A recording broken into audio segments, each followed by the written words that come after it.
9:30, clave Morse aquí en la 92.9. Hoy estamos muy puntuales y estamos haciendo el aguante también a nuestra queridísima María Elena Dressel, que ya va a volver en gloria y majestad. Estaba conversando con ella también para que no se sienta el traspaso tan fuerte de su posición aquí. La extrañamos a la Elena, pero Fran lo ha hecho espectacular. Muchas gracias. Estamos haciendo el mejor esfuerzo. Aquí yo voy a tratar de cumplir como la labor del ciudadano a pie, pues si al final eso es lo que las personas... Eso es de codificar la economía. Tal cual, eso es de codificar y en el fondo quienes nos están escuchando hasta ahora, que se están trasladando de un lado a otro, en el auto, quizá en el transporte público, o están comprando incluso en algún lado, se preocupan por los indicadores económicos y al final tenemos que hablarlo de una manera interesante. Y tenemos más invitados. Tenemos un invitado espectacular. Sí, a otro nivel. Ya está con nosotros.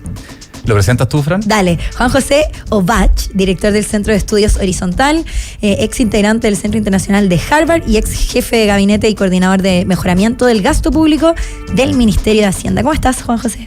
Hola, muy bien. Muchas gracias por la invitación. Bienvenido. Felices de tenerte aquí en la 92.9. Juan, muy bienvenido. Tenemos harto tema que conversar, harto tema que preguntarte, que conocer tu opinión, que nos interesa mucho. Hemos estado conversando con harto expertos. Estuvimos en el bloque antes a Cristian Tapia, muy bueno. Nos dio su opinión ahí de lo que está pasando con la banca internacional. Ayer tuvimos a Patricio Rojas, economista, con el que estuvimos hablando un poco de justamente y que el primer tema que te quiero comentar. Ayer salió la noticia que la inversión extranjera en Chile alcanzó su máximo nivel desde el 2014. Obviamente una súper buena noticia, y lo que quisimos como decodificar es cuáles son las causas que explican este aumento de la inversión extranjera. Rápidamente como que fuimos descartando y ahí queremos conocer tu opinión. No pareciera ser tanto un tema de gestión de este gobierno, sino que es algo más que viene y lo que decía Patricio Rojas ayer, que yo me alineo un poco en esa postura, es que el mismo rechazo a la Constitución generó un poco más de estabilidad y más certidumbre para que los extranjeros quisieran invertir acá. El mismo rechazo a la reforma tributaria, decía Patricio Rojas, a dialogar la reforma tributaria, también hace que el país recupere estabilidad y eso abre más confianza para invertir acá. Y tú, Juan, yo sé que tú estuviste a cargo de la inversión extranjera en el segundo gobierno del expresidente Piñera. Así que quería preguntarte, ¿cómo lo ves el aumento histórico, se podría decir, que ha tenido la inversión extranjera este año, este último tiempo? Bueno, efectivamente, como tú dices, Felipe, mi impresión es que este aumento de la inversión extranjera directa se debe más a... un poco ha vuelto después del rechazo. Creo yo que se ha disipado un poco la incertidumbre en el tema de la estabilidad política del país. Recordemos que la estabilidad política de las instituciones es uno de los elementos más importantes para invertir en un país. Lo que necesitan los proyectos de inversión, lo que necesitan los inversionistas, que a todo esto pueden alocar sus recursos a un clic de distancia en todo el mundo, para tomar una decisión. Es muy importante la estabilidad institucional de los países. Y yo creo que Chile en los últimos 30 años se ha caracterizado por eso. Ha sido un poco como se dice el Mateo de la clase. Claro, por lo menos comparado con los países vecinos, somos con los que tienen más institucionalidad, se podría decir. Así es, y estabilidad política, y eso es importante recalcarlo.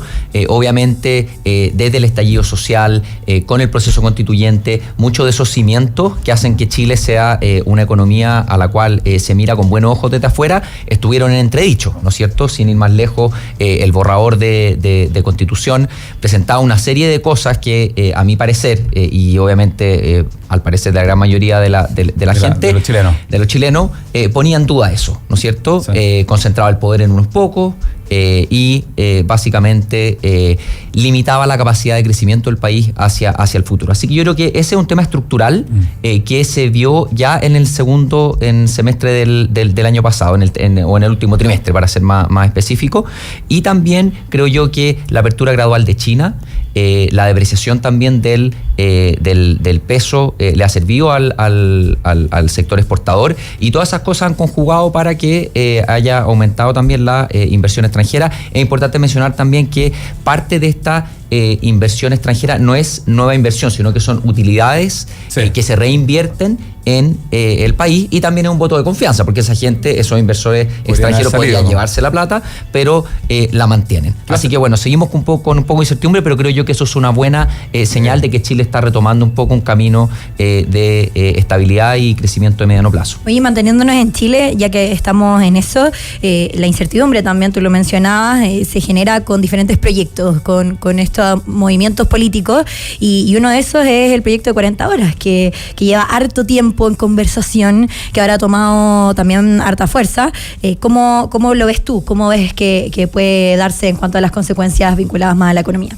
Bueno, lo primero es que lo que se aprobó en el Senado es totalmente distinto al proyecto que se presentó en un minuto. Sí.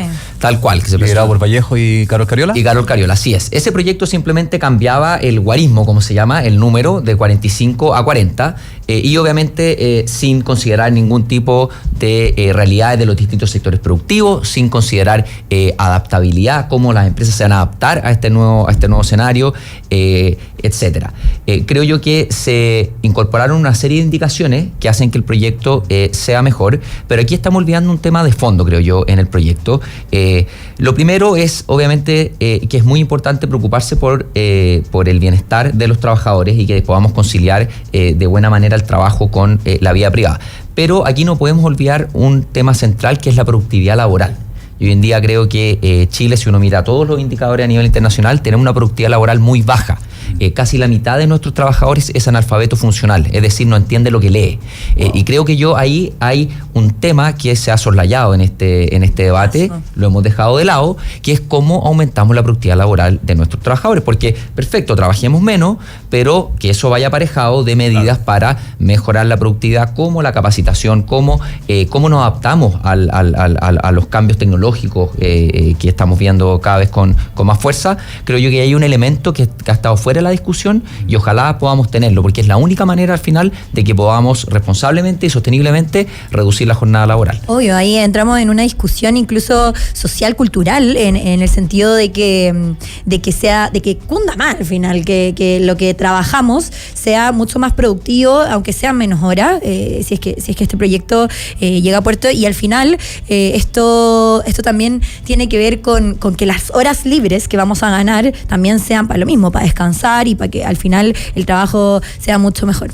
Yo creo que totalmente, o sea, parto de la base que la tesis que defiende un poco este cambio de paradigma, yo la encuentro súper sana y saludable. Lo hablamos ayer o antes de ayer, no me acuerdo, aquí en Clave Morse. Pero la gente tiene que tener más tiempo con la familia, tiene que tener más tiempo para hacer deporte, para hacer lo que quiera, porque definitivamente el ser humano, opinión personal, trabaja muchas horas y muchos días a la semana. Sin embargo, tal como dice Juan, yo creo que estas indicaciones que se le metieron son fundamentales, porque el espectro laboral es muy amplio también. Ayer un tuitero famoso comentaba que, no sé, un guardia no va a poder aumentar la productividad si baja de 45 a 40 horas, y fue súper polémico. Entonces hay que distinguir en trabajo de oficina, por ejemplo, no sé, en el mundo que yo me muevo, que somos una plataforma tecnológica, yo creo que sí se puede reducir la cantidad de horas, sí se puede trabajar de la casa, sí se puede aumentar la productividad, pero también hay que pensar qué pasa con los trabajos que sí requieren presencialidad, como por ejemplo un cajero de supermercado, un mismo guardia. Entonces yo creo que las indicaciones son súper pertinentes y tienen que evaluar todo el espectro, no solamente quedarse con una arista. Uh-huh. Y en una era digital en la que también todos esos puestos que tú mencionas se están reemplazando muchas veces. Los cajeros, las cajas mismas, en general, es fuerte el concepto de reemplazar, pero es verdad. Oye, ayer me tocó hablar de eso, y hoy día, los últimos 3 minutos, vamos a mencionar un par de temas más de inteligencia artificial. Y ayer me tocó comentar que ¿te has fijado que ¿tú tienes hijos, Fran? No tienes hijos. Ya. Tú, Juan, yo sé que tú tienes varios hijos, y te apuesto que has conversado alguna vez, oye, ¿qué querías ser cuando grande? ¿Qué te gustaría estudiar? Obvio. ¿Qué te gustaría hacer? Típica conversa de uno como papá chocho con los hijos. Sí. Y ayer justo me tocó hablar de eso. Son conversaciones que van a ser estériles cada día más. ¿Por qué? Porque ya no va a existir el bombero, no va a existir el doctor, por lo menos como lo conocemos hoy en día. Con la inteligencia artificial van a cambiar. No es que lo diga yo, lo dicen muchísimos expertos, coinciden en que las profesiones van a cambiar casi todas, y en ese sentido tenemos que estar en línea, y yo creo que totalmente. Ahí las 40 horas, por ejemplo, se acercan a la evolución que está teniendo el mundo laboral también. Siguiendo dentro de ese tema, sí. Sí, Juanito, tenemos varios temas más que comentar.